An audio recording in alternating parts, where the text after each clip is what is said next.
Great. I'm seeing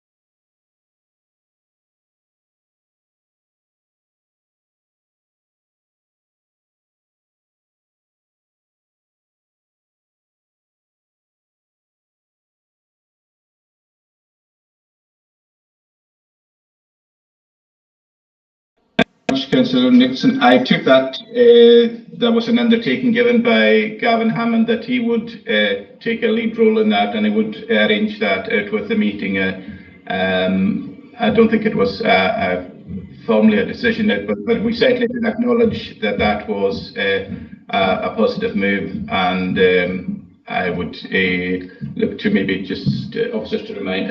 Yes, Chair, that would have been undertaken under administrative action, and they would have been the officers for an update. We can get an update from Gavin Hammond and email members Friday. Okay, Councillor Nicholson, are you happy with that? We'll get an update from Gavin. I am quite certain that he has got it on his to-do list, but it would be quite useful for all of us just to know how that's progressing. Are you content with that? Thank you, Chair. Okay. There being no other hands visible, can I take it that is accepted and approved?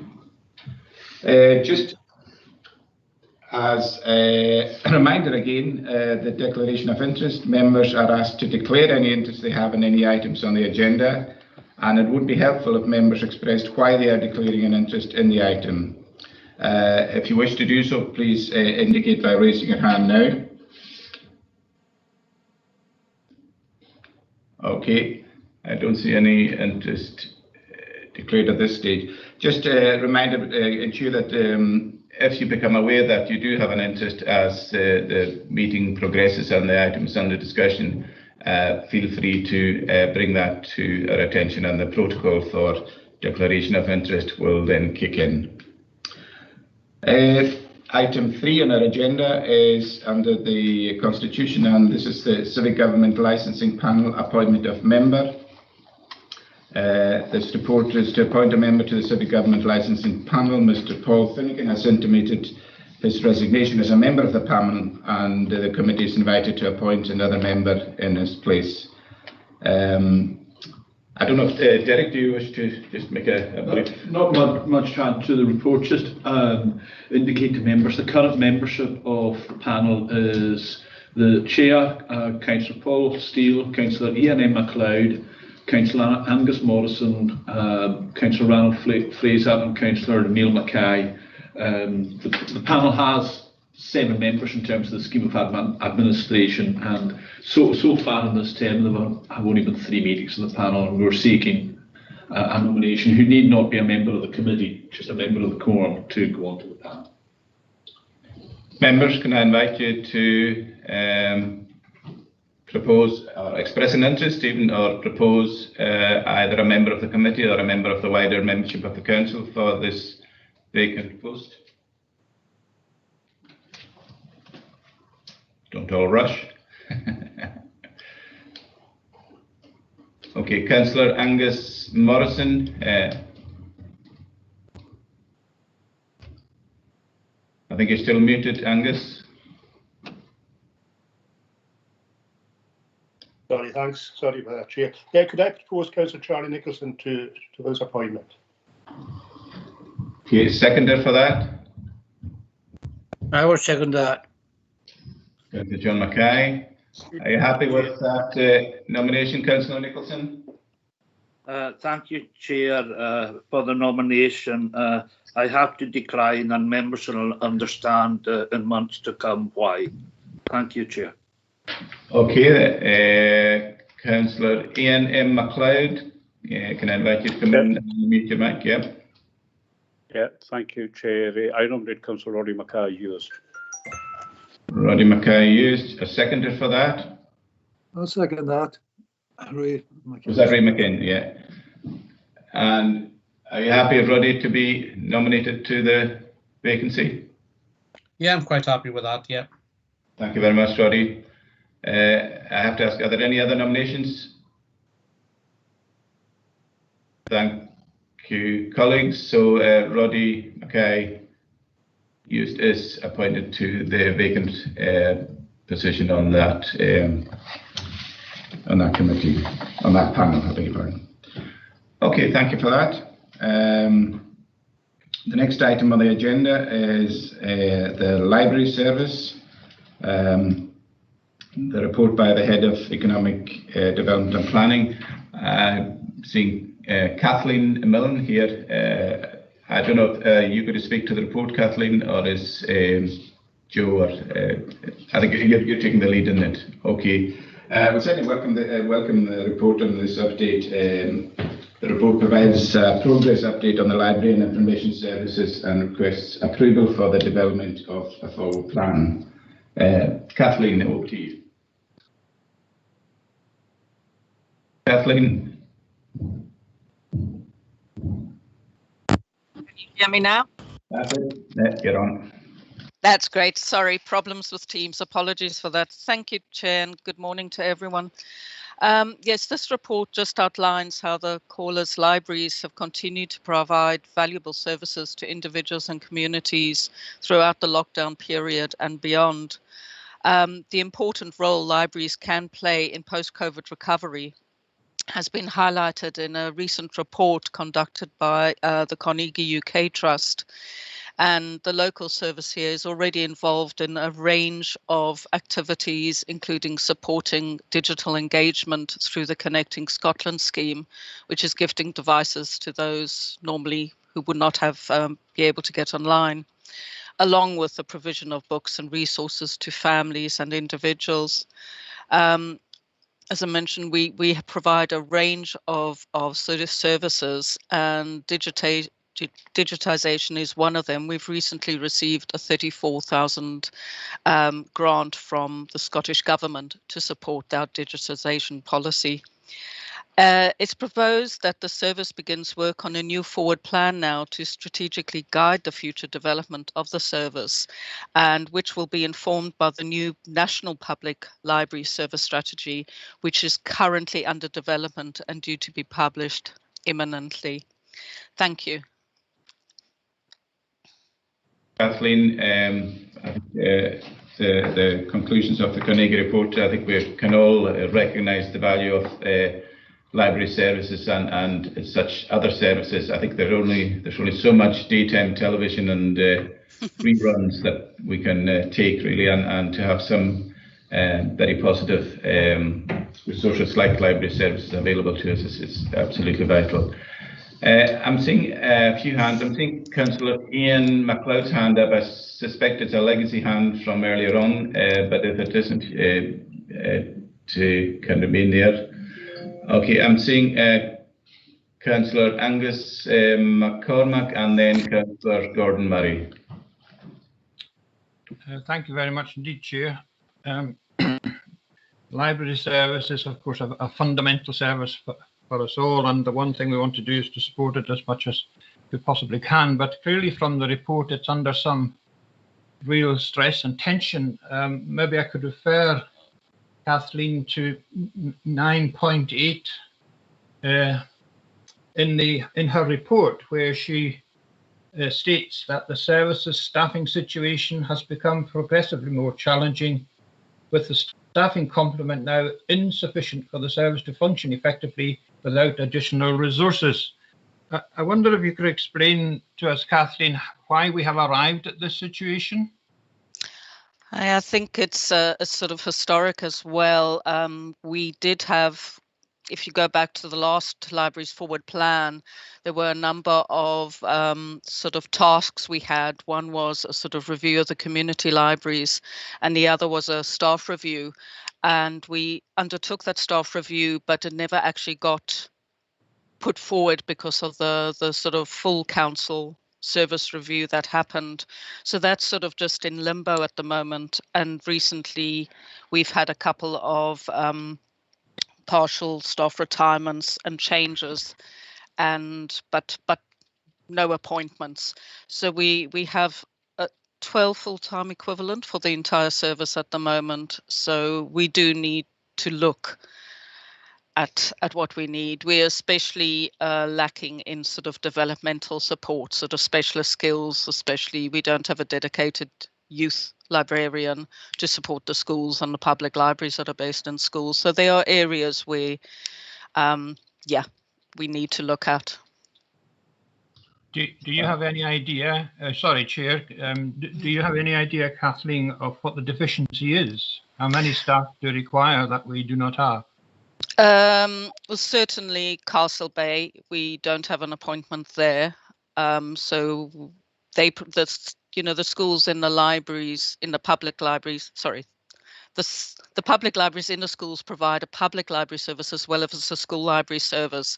And the recommendation for school libraries is that they have a full-time dedicated professional, and we only have a part-time library service in those schools, and that's divided between public and schools. So I'd like to highlight the importance of school libraries in promoting sort of kind of enjoyment for reading and sort of literacy and learning for schools. It's invaluable. So as well as needing a staff member at Castle Bay, we really do need a specialist, a professional to support school staff, school library staff, as well as public libraries. I think it's probably too much to discuss now. I think we'd need to really sit down and look about what is feasible and what is the minimum service we need to be providing to make it fair for pupils across the Western Isles. Kathleen, for that. Yeah, I mean, I think we'd all acknowledge that perhaps the library service aspirations of the council expressed some time ago of a more synergy with education and children's services has not progressed as rapidly as we would have wished, and there's been all sorts of reasons for that. So I think a refresh and a realistic now forward improvement plan is, I think, needed, and perhaps that could be brought forward with some more detail on that at the earliest opportunity, and hopefully perhaps at the next meeting series, involving both the main directors leading the services from the current library services to and the education and children's services. I'm seeing Chair, I wanted to ask one final question, if I may. Is it not the case that the library service is being considered as a potential area where we might have to make further cuts at this round of decisions that we're going to take in February? Chair, I can answer that. Yeah. Yes, Mr. McPhee. Yes, thanks, Chair. The report notes the decision that's already been taken by the members in relation to at 9.5. Where the Common agreed savings of 37,000 for 22-23, and of course that's on top of the savings that have already been provided by the service as part of the service redesign, which Kathleen referred to previously. So that is our target for 22-23, and the report, as the Chair said, we want to expedite some of those discussions now so that we can begin to make real progress on this. Thank you very much, Mr. I'm seeing Mr. Emmett. Maybe just to, if I can invite you to come in just for any further clarification you may wish. Thank you, Chair. There are two business plan proposals that affect libraries. One is the one Mr. McPhee has just mentioned. The other one is the one that sits under education and is to do with looking at heritage and libraries in the round. Chair, I think that work will be done on those over the intervening period to the next series of meetings, and further information will come back. I have not included libraries in an area where I think further savings can be made for next year in the light of the proposals that have already gone forward. So it's not an area we're expecting to have a further look at, Chair, but clearly we'll have a much clearer position as to the challenge that we face on Thursday. Thank you very much, Mr. Emmett. I think in fairness to the service, I mean, it has been in a bit of a limbo, and there has been that hiatus in terms of proper forward planning for it, and if further report, perhaps at the next series, could be arranged, then that would be helpful to set out that future direction and strategy. I'm seeing Councillor Gordon Murray and then Councillor Callum Macmillan. Councillor Murray, if you unmute your mic. Thank you, Chair. I would just like to thank Kathleen and her staff for all the good work she's done over the piece. The libraries play a really important part. And I think what's been said just previously just underlines the problem of making decisions without knowing the consequences. And I would agree with you, Chair, that we need to bring forward this improvement plan as soon as possible at the next series of meetings, because it's very important, vitally important, that we protect our library services. Thank you. Thank you very much, Councillor Murray. Councillor Callum Macmillan. Good morning, Chair. Hold on.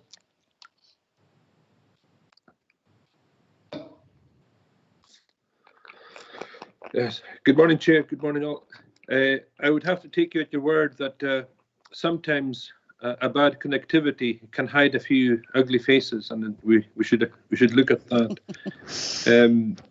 The matter of the library in Castlebay it's a matter of concern, because when you look at the Castlebay and Battersea area, it's the area from which Stornoway is most removed, and the amenities that we have to seek to provide to prevent our islands going like St Kilda, we have to look to having the same provision in the islands from which Stornoway is remote as in Stornoway itself. Digital provision is part of this, and I think it's to be applauded.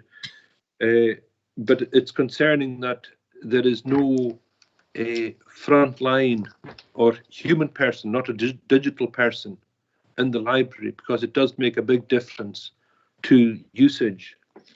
And I would hope that that could be resolved as soon as possible. Now, I note that the library vans are now operational, and irrespective of COVID, it is something that is good to see normality of a sense, of a socially distanced type doing the rounds, so that we have not all ceased to operate. But in what Joe McPhee said there, 5.3, I didn't make the connection between 5.3, that item, and the matter of the appendix that had been agreed at Policy and Resources in the last series.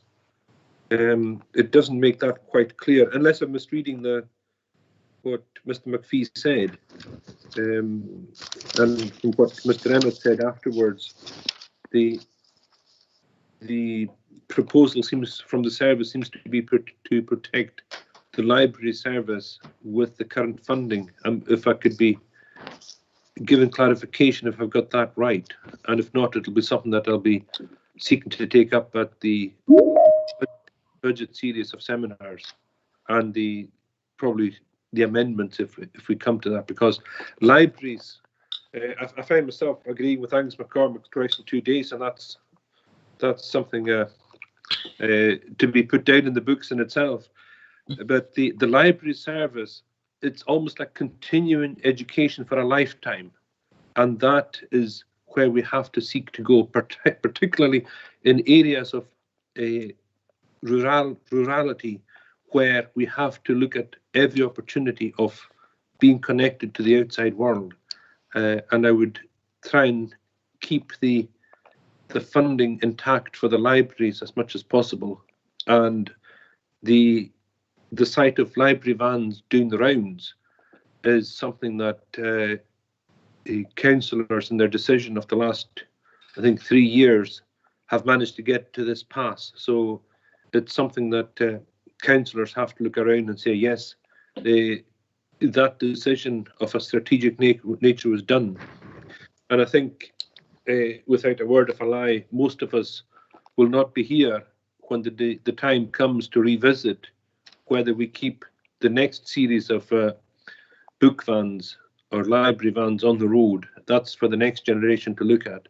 But certainly, I think as the current members, we should be thankful to the service in the way that the decision has been implemented. Thank you, Chairman. Thank you very much, Councillor McMillan, and I think we would all echo your comments on the value of the service. Also, you served to remind me, really, one of the consequences of COVID was that it came in just when the library vans were undergoing their final fitting out, and we were about to have a bit of a PR launch with it, and then COVID came, and thankfully they didn't just stay garaged up, and they did come into use and are now seen delivering services. So I think it would be good to get that information to members again at one time. I think there is an image attached to our agenda just showing the new library vans. Whatever the ramifications and the consequences of earlier decisions, we did arrive at a decision to replace the vans, and I think we all now embrace their maximising their use in terms of the benefit to the community, and hopefully that will be part of maybe the report that we get coming at a future meeting. But certainly I would echo and acknowledge the very good work that's been done by the staff, and under very difficult circumstances as well. I've got Mr. Chief Executive, you want to come in? Thank you, Chair. Just to reaffirm some of the principles that have been discussed here. I mean, I think we're all committed to a library service. What the decision taken in December and what the service redesign proposal, which needs to be concluded and concluded urgently, is seeking to say that we cannot afford the service in the way it has previously been delivered through one departmental budget. It has to be delivered through a combination of service elements, can I put it that way? And those will be different in Stornoway from the position in Euston Barra. But the commitment to a library service, which is a statutory, not a duty perhaps, but we should regard it as a statutory duty because it's part of lifelong learning. It is part of the amenity of any area, and we support it on that basis. But it must be delivered in a different way to be affordable. And of course, the decision which members took in relation to the mobile vans is part of that equation. So I know my colleagues are working hard to conclude that process, and it must indeed be concluded quickly so that the library service can move forward with some certainty, and we can give it as much resource as we're able. And I acknowledge the comments made as to the work which has been achieved by Ms. Milne and her colleagues on very limited resources and a lot of temporary arrangements. I acknowledge that fully. Thank you very much, Chief Executive. I'm seeing a number of members wanting to come in. Can I take first Councillor Norrie MacDonald, Skeaton Row? Yeah, thanks for that, Chair. I think I've been speaking with Kathleen a couple of years ago when the first raft of proposed cuts to library services were proposed. And one of the things that I've brought up several times at various committees to do with the libraries is we keep on banging on about cuts, and we've spoken about but never actually initiated any attempt to maximise the potential of income revenue from the library services, which is something I think we should be looking to do. We've been very neglectful in that, in maximising what we can derive from this wonderful service that is provided. You know, I think a society is reflected by its provision for literacy and education. So I think it behoves us to investigate further better extraction of revenue from the library service, because I think we've got massive potential there to increase the revenue from the wonderful archives they've got, etc. And again, 3 years of talking about this, I've yet to see anything being discussed where maximising the revenue that can be derived from the library service has ever been put forward. We've talked about it, but I don't think anything's ever been done, and that disappoints me. You know, I'm fully supportive of the library services. I know it's one of the soft targets we have when it does come to cuts, but I would like to see more work done on that. Excuse me.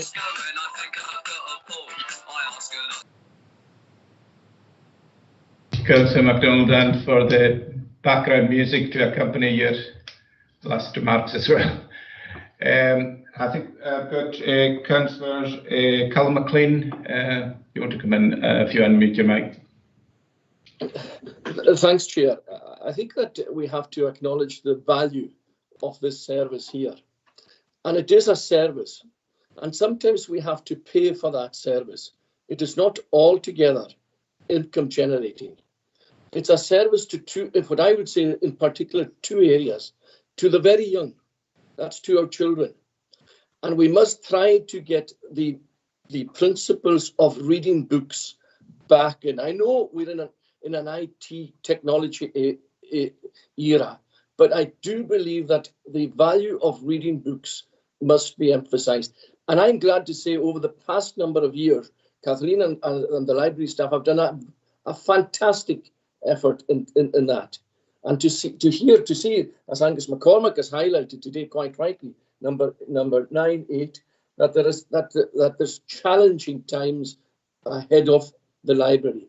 The other area is in the aged. Now, as we get older, we get less mobile. So therefore, we rely upon mobile libraries.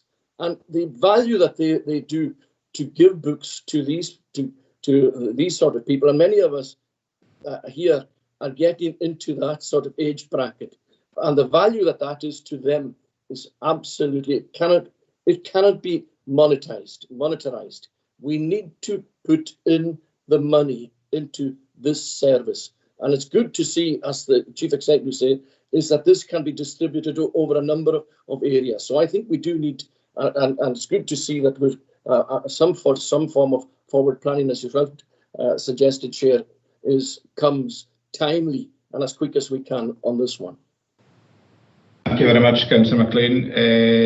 2 other members waiting to come in. There's Councillor Charlie Nicholson and Councillor Ray McKenzie. Just before I ask them to, I mean, the choices and prioritisation of services is for us as members to make within the realistic and reality of the diminishing resources we have to deliver services. There are no easy decisions at all, and they are very challenging, very difficult for us all to take. But I do not disagree with any of the comments that have been made by colleagues so far. So can I ask Councillor Charlie Nicholson, you want to come in and unmute your mic? Thank you, Chair, and I welcome the report that's in front of us. I also welcome the comments by the different members in regards to the service that is provided, and I fully agree with Councillor Callum Macmillan in regards to having resources throughout the islands in regards to the library service. I would be backing, Chair, your suggestion earlier on that the improvement plan comes forward to the next series of meetings, which will include the staffing aspect, because Kathleen has in her report insufficient resources in regards to that. And I'm a wee bit shocked, Chair, to hear that there isn't a member of staff in relation to the young people and the youth library service. When we look at the under-20s in the island and that, 20% of our population are under 20.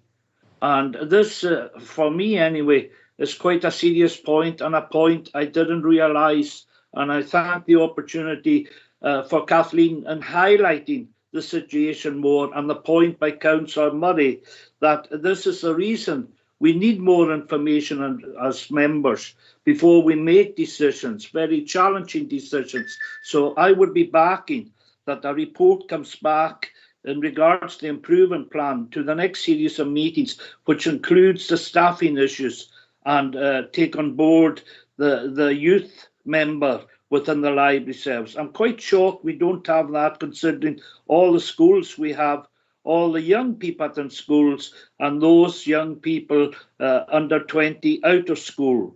So I see that as a serious flaw, that we've made a decision not to allow a resource for an appointment like that. So I look forward to the report coming to the next meeting.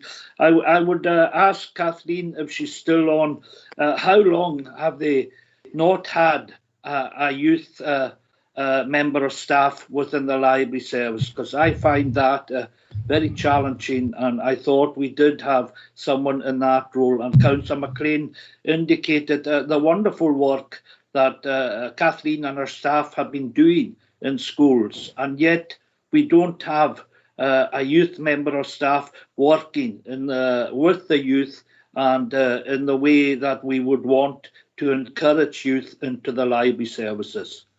Thank you very much, Councillor Nicholson. Before I ask Kathleen to come back in, and I'll ask her, and particularly in regard to the ability to provide a report to the next series. It may be that it might be an interim report, but I'll come back to you, Kathleen, and just try and get some clarity on that. But first of all, I'll just bring in Councillor Ray Mackenzie, who's been waiting. And can I just ask anyone who's got legacy hands, if you could either remove them, or if you want to come in again, just by all means leave them. Councillor Mackenzie. Thanks, Chairman. Thanks, Chairman. Well, thanks to Kathleen for the report, and I'm not going to go over all the points which have been made by the various councillors. Obviously, I agree with I think just about everyone. The only thing that has been highlighted is the importance during COVID, as Kathleen has stated, and that they've done a terrific job. The Carnegie UK study highlights the importance generally for libraries, and I think that's been borne out by what all the councillors today have said. My only point that I wanted to raise was, and I think you've partly covered by saying that report should come before the next meeting, but I think, and I don't have it up, but I think the 3.1c says something to the effect that the report would go before the MAUG. And I wondered why that would be. I mean, no reflection on a MAUG, on this MAUG, but if it's coming before the next, it's a MAUG meeting before the next series of meetings, and is that going to speed things up? Thank you. Well, I think before we can get an answer to that, I'd like to go back to Kathleen and the ability, because I don't underestimate the amount of work that's to be done in order to bring forward that revising that forward strategy for the library says in the context of the financial restrictions and everything else that we have at the moment, and the limited staffing available. So first of all, I think it's only fair that I ask Kathleen if a complete report would be possible for the next series, or would it be an interim report? And of course, the member of the working group can meet at any time between now and then for any number of occasions as well. So, Kathleen. Yes, I think, as you suggest, it might just be an interim report. We're certainly working on the idea of what we need as a sort of, a strategic way forward. But I think we'd also want to wait for the National Public Library Strategy to be published as well, to make sure that we are working in line with, Scottish Government and national, sort of vision as well. And I'm not quite sure when that's coming out. It may just be a bit too late for us to get in. So possibly an interim report. Okay, thank you very much, Kathleen. And if there is a need to get some informal or feedback at a member officer working group, then that can be arranged in the interim as well, and involving a wider membership than the normal member officer working group. If members do wish to attend and contribute to that, I'm sure that would be possible as well. So we can look at that, subject to how the revision of the strategy is coming along, and we'll be getting back to you, Kathleen, on that. Mr. McPhee. Yes, just to reiterate that point, the idea is to bring as comprehensive a report as we can to the March series, but to use the MOG as often as we need up to agenda deadline, so that we can begin to discuss the kind of details around the matters that have been raised by the members, by the Chief Executive, by the Director of Assets, Finance and Resources, with regard to staffing and budgets and resources. And very happy for that MOG to be widened to include as many members as possible. So that's our plan, and we will expedite that over the next few weeks. Thank you very much, Joe. I think given the synergy with education, sport and children's services, it would be helpful, I think, to get as wide an input from both officers and members into that MOG as possible. So I'm happy that be the case. I'm seeing Colin McMillan, you've got your hand raised. I assume it's not a legacy hand and you want to come back in again. Thank you, Chairman. Just yeah, it goes back to it's something to do with an opportunity that we have, not just the problems of funding. And irrespective of the current staffing problem in Castleby, there is currently the campus and the school redevelopment being done, and I would hope to see the library as part of that. Now, rather than having the library at the back of in a scullery style house, scullery style room in the house at the back of beyond, if we could put that in a prominent position. And I'll tell you the reasoning. as somebody who sees Waterston as the fount of where to go when in the city, and one of the things that every Waterstones has is big windows. Maybe that's because they can see me coming, or the likes of me coming. But if we can have a prominent library at Castleby, so that it's a feature of the building that we have lifelong learning as part of the school, because as Callum McLean said, there is a value in going and seeing the physical books. And I just happened to see in the table you've got the likes of Michael Lewis, who you would not normally find online, or Freakonomics, which are two of the books that I'm reading just now. It's part of the backlog of reading. But it's something that there's the value in going and seeing a book on the shelves that you would then go and have a look through to buy or to pick up and take out to lend. Because as somebody who, if you buy books, I think it'd be cheaper to expand your drug taking from caffeine and alcohol to include tobacco, rather than continue to buy new books. But that's an aside.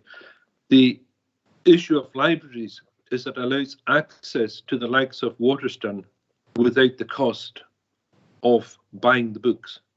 And that's something that we have to support. And if we can do that in a sort of Waterston style, big windows at the front of the street in Castleby, I think it's to be applauded. Although that's probably for the professionals and the design people to look at more than this committee. But it's certainly something to consider, and I would recommend that the committee says something along that line as part of the library's provision support that we would be trying to provide. That's the observation. Thank you, Chairman. Thank you very much, Councillor McMillan. I think your reference to Waterstone is probably just worth mentioning, that I think nobody quite understands how they're continuing to survive. They have a very generous benefactor who is willing and able to underpin their costs. Unfortunately, that kind of benefactor is not available to us, but it's certainly a great provision out in their main towns, and it's good to see, and hope it will continue as well. As indeed, I hope we will be able to get a sustainable model for our library services. So I certainly welcome the further discussion at the Member Officer Working Group and receiving an interim report to the next series. If no one else has any input to this item, the item is there, and if ask members to agree the recommendations at 3.1. Thank you, colleagues. And now we move on to police and fire and the Córa na nGaedhelan local police area performance against Córa na nGaedhelan shares local policing plan 2017-2020. I'm not sure if we have anyone yet for that, so I think that I don't have my emails here. So can we just we can look at item 6 on the agenda, which is the reports outstanding.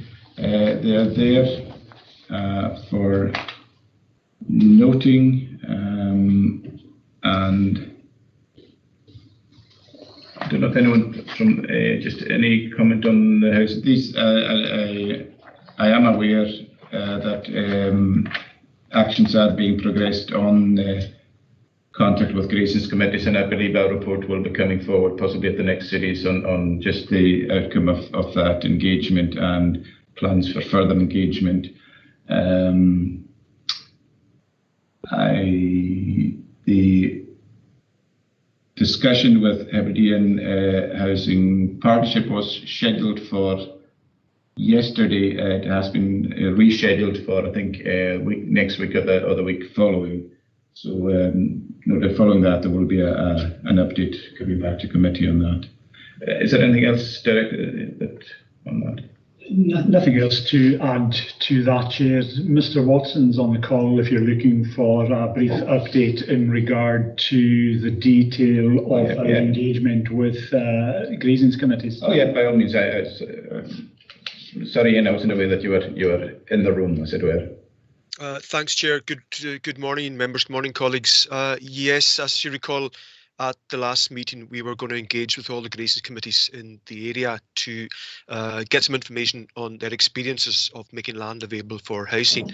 So we've had a pretty good response. We've had 40 responses to date, and most of the people who have responded have said they'd like to share their experiences. So we'll collect all the information we get from the Graces committees, and like you were saying, Chair, we'll report that back, hopefully to the next committee with a report that sets out the kind of the good practice that's been used, but also perhaps more importantly to find out what kind of pitfalls the Graces committees have come up against in trying to get land out of crofting tenure and into land for housing. So it'll be a useful exercise, and hopefully we'll get some useful pointers for the future from that.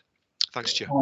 Just in terms of resource planning assumptions, when will these kind of budgets be clarified? Do you know? Hello, Ian. Sorry, Chair. Which budgets are you referring to? I didn't quite catch planning assumptions from government, just for. Oh yes, sorry. Yes, the resource planning assumptions for affordable housing. We met with the Scottish Government Inverness team week before last, and we were asking them about that. And the latest information they have is they're hoping to have that information out to all councils by the end of this month. So we're waiting to see what will come from that. But they're saying to expect a similar amount to what we got over the last couple of years, but that'll be confirmed hopefully towards the end of January. Okay, thank you very much, Ian. I'm not aware that we've got anyone. It might be useful if we take a very brief adjournment, probably just now, if you want to make a quick cup of tea wherever you are, and hopefully by then we will have Ian Graham coming online. So if you're okay with that, colleagues, if we can maybe just take, say, a 10-minute resume at 10:30. I think, do we just leave the lines open or just leave the connections open, but we'll see if by 10:30 we've got any contact. Otherwise, we'll just withdraw that item from the agenda. Okay, so yeah, that's fine. Yeah,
Colleagues, I trust you've had your quick cup of tea and your biscuit. Unfortunately, we continue to have difficulty in getting a link in from Ian Graham. So rather than us delay any further, I think it would be most sensible just to defer consideration of that until the next scheduled meeting. If you're content with that, we'll just advise Ian of that. But there seems to be some particular difficulties in trying to get connection. Are you happy with that? That we do that? Yeah. Okay. Thank you very much, colleagues.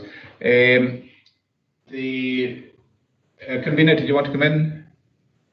No, it's okay. I was just going to say that that's a most sensible thing to do. Yeah. Thank you, Chair. Thank you for that. Okay, so that concludes the business of the meeting. Thank you all for your contributions and participation. The next scheduled meeting of the committee will be on the 23rd of March 2021. And thank you again for your participation. Thank you. Thank you. Thank you. Thank you.